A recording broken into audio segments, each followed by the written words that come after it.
Hi అండి. Welcome back to the YouTube channel Puri and Giri. ఇలాగ long videos చేసి చాలా డేస్‌గా అయింది కదండీ. సో, బిజీగా ఉండడం వల్ల చేయలేకపోయాము. ఇప్పటి నుంచి రెగ్యులర్‌గా పోస్ట్ చేస్తాను. షార్ట్ వీడియోస్ అయితే చాలా రోజులు రెగ్యులర్‌గా పోస్ట్ చేస్తున్నాము. మీరు చూడకుండా ఉంటే వాటిని చూసి లైక్ చేయండి, షేర్ చేయండి.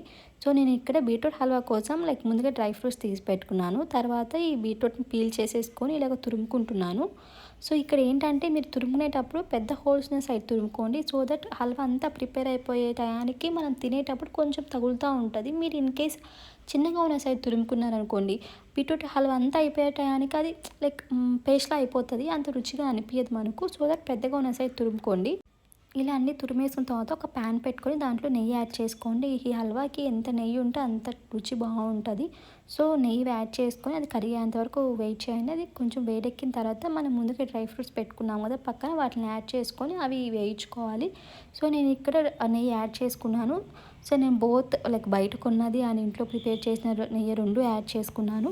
సో ఇక్కడ మీరు డ్రై ఫ్రూట్స్ వేసుకొని అవి వేయించుకోవాలి. అవి వేగిపోయిన తర్వాత వాటిలో మీకు కావాలంటే పక్కన తీసి పెట్టుకోండి. లేదు అనుకుంటే మీరు డైరెక్ట్గా దాంట్లోనే బీట్రూట్ని తురుముకున్నారు కదా, ఆ తురుముకుంది వేసేసేయండి.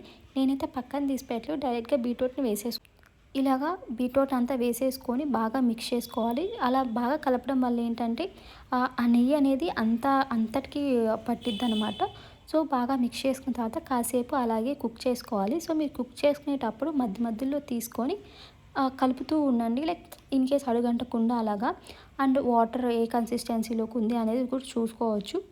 ఈ ప్రాసెస్ అంతా మనం మెయిన్గా సిమ్లోనే చేసుకోవాలి. సిమ్లో కుక్ చేసుకుంటేనే మనకు ఈ బీట్రూట్ హల్వా అనేది బాగా రుచిగా ఉంటుంది. మనం హై ఫ్లేమ్లో కుక్ చేసుకుంటే అంత రుచిగా ఉండదు. సో మీరు సిమ్లోనే కుక్ చేసుకోండి. ఇలా ఇక్కడ చూస్తున్నారు కదా, నేను కొంచెం సేపు అయిన తర్వాత కలుపుకున్నాను. కలుపుకుంటే నాకు కొంచెం ఇంత బీట్రూట్ అంతా ఉడికింది. మీరు చూస్తే ఆ క్వాంటిటీ కూడా లెస్ అనిపిస్తుంది కదా. సో ఉడికింది అండ్ ఇంకా కొంచెం వాటర్ ఉన్నాయి. సో నేనంతా కలుపుకొని గెంటిలా అన్నప్పుడు నాకు వాటర్ కనిపిస్తున్నాయి అనమాట. సో ఇంకా కొంచెం సేపు మనం కుక్ చేసుకోవాలి. సో ఇలాగ ఇంకాసేపు సిమ్లో పెట్టుకొని కుక్ చేసుకోవాలి. సో మీరు చూస్తున్నారు కదా, నేను ఈ కన్సిస్టెన్సీ వచ్చేంత వరకు కుక్ చేసుకున్నాను. ఇలాగ కుక్ చేసుకున్న తర్వాత ఇందులో మనం షుగర్ యాడ్ చేసుకోవాలి. మనం షుగరు అండ్ మిల్క్ రెండు యాడ్ చేసుకుంటాము. కానీ ఏంటంటే ఫస్ట్ షుగరే యాడ్ చేసుకోవాలి. మనం మిల్క్ యాడ్ చేసుకొని షుగర్ యాడ్ చేసుకుంటే బీట్రూట్ అనేది కుక్ అవ్వదు. సో షుగర్ యాడ్ చేసుకోవాలి. సో మీ ఇంట్లో ఎంత ఎక్కువ స్వీట్ అనేసి ప్రిఫర్ చేస్తారు అనుకుంటే దానికి తగ్గట్టు మీరు షుగర్ యాడ్ చేసుకోండి. నేనైతే ఇక్కడ 250 గ్రామ్స్ షుగర్ యాడ్ చేసుకుంటున్నాను. లేదు మాకు షుగర్ వద్దు, హెల్తీ కాదు అనుకుంటే మీరు ఏంటి బెల్లం వేసుకొని అయినా చేసుకోవచ్చు. సో నేనైతే షుగర్ యాడ్ చేసుకొని మిక్స్ చేసుకుంటున్నాను.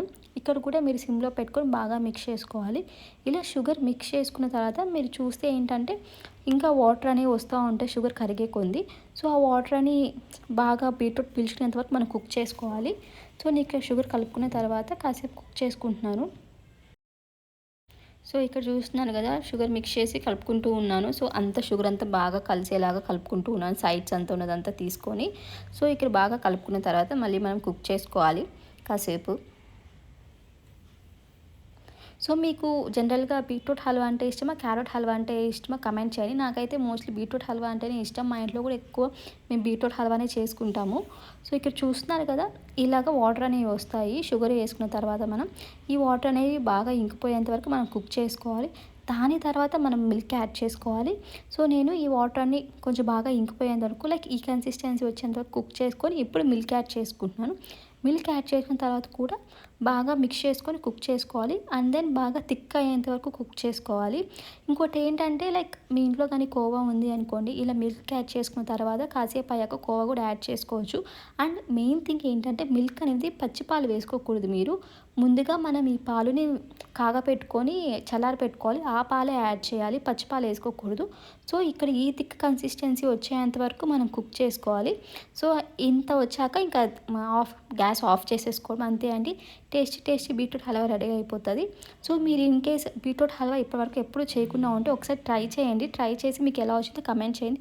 Thanks for watching. Do like, share and subscribe to our YouTube channel.